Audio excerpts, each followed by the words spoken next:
It takes so much for an addict to reach out, and for them to slam the door in his face is just wrong and on levels. They claim they care. If they cared, my nephew wouldn't be dead. David Menzies for Rebel News here in Newmarket, Ontario. And folks, I'm here to tell you the story of Joshua Pineau. Joshua passed away on October 28th of this year. His death won't be registered as a COVID death, but maybe it should. And with more of the details, I'm with his aunt, Jackie. Jackie, as I said, Joshua, that was someone that you helped raise. He struggled, as you said, off camera with addiction issues for something like 15 years. And then it looked like he was taking a positive road to recovery. He was going to the Cornerstone to Recovery Center here for help. What happened? Like you said, he was really trying to get better. He really, really, really wanted to be better. He was up and down, up and down. He finally realized all the out programs and stuff that he was doing wasn't working. So he actually reached out after so many years and said that he needed the in-house residential help to help him live without the drugs and stuff.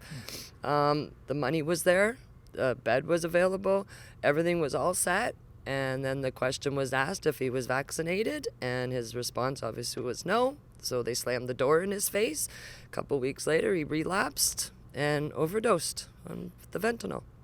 I find this staggering. I mean, a rehab center like Cornerstone, that's all about helping people get over terrible addiction issues. And because he wasn't, well, let's face it, because he refused to take an experimental vaccine, which we know doesn't work, doesn't come as advertised, that was their rationale to toss him outside? Yep, absolutely. It takes so much for an addict to reach out, and for them to slam the door in his face is just wrong and on levels. Now you went to bat for him, didn't you, Jackie? You had correspondence with the people running Cornerstone. Can you give us an idea of what the back and forth was like there? Well, I started off by email to verify if they had to be vaxxed, and they responded yes. So I wrote back saying that how illegal that is and so on and so forth, and that you need to help these people. They wrote back saying they had the out programs, so I wrote back saying, well, he's been in these out programs for 5-6 years. They're not working. He needs an in-residential help. And they ignored. They were basically saying that this was for the safety of staff and clients. Are you buying that as an excuse? Absolutely not. The vaccine doesn't work. You can still spread it. You can still catch it. It doesn't work. So why put this policy in place? Why is it, do you think, given what we know about these vaccines, why were they still so insistent clients were double vaxxed? I'm going to say, I don't know if this is proper or not, but I know they're government funded. So I'm assuming they would lose funding if they would allow people to come in that's not vaxxed. No matter what you said, they were not going to budge on this. They ignored everybody. There wasn't even just me that emailed. My daughter emailed. There was a lot of other of my friends emailed, and they got ignored.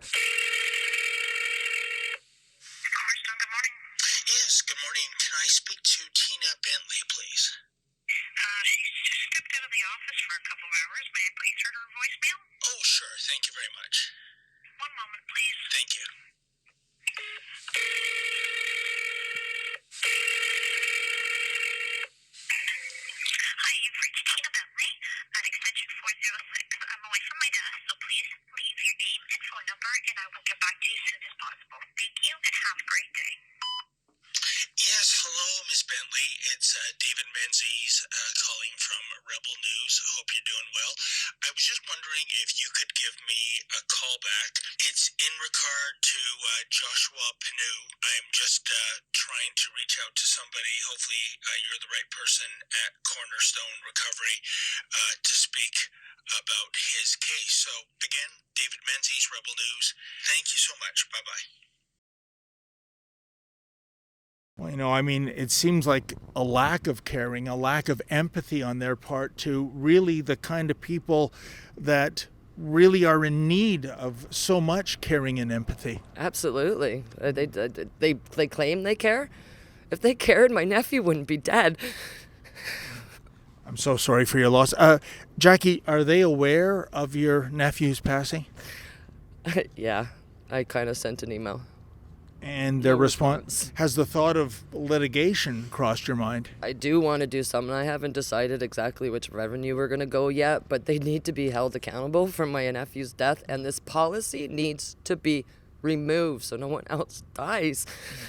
Jackie, tell us a little bit about Joshua. I know you're wearing that green ribbon because green was his favorite color, but what can you tell us about him? He was like the life of the party. Always a smile on his face. His funeral had over 200 people. He was an adventurous boy.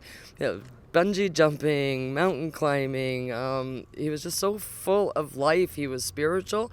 This is why we thought for sure he was going to beat it, because he wanted it so bad. And being in the spiritual side, too, that helps with stuff. You know, this is a hypothetical question, maybe an unfair question, Jackie, but had Joshua been accepted into this program, into Cornerstone, do you think he might still be with us today? 100%. 100%, because he wanted it so bad.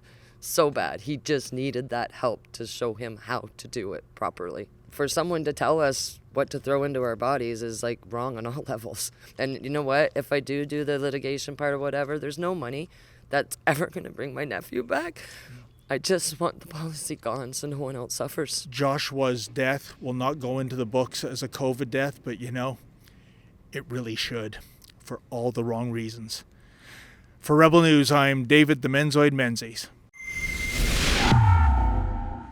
Can you imagine what's happened to our once great Dominion? Mandatory vaccine passports, get the jabs or lose your jobs, and not even get employment insurance. We think that's wrong. We're fighting back in the court and amassing signatures on a petition.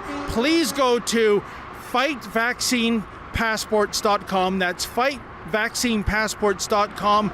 Sign the petition, and if you're in a position where you can give a contribution, please do so.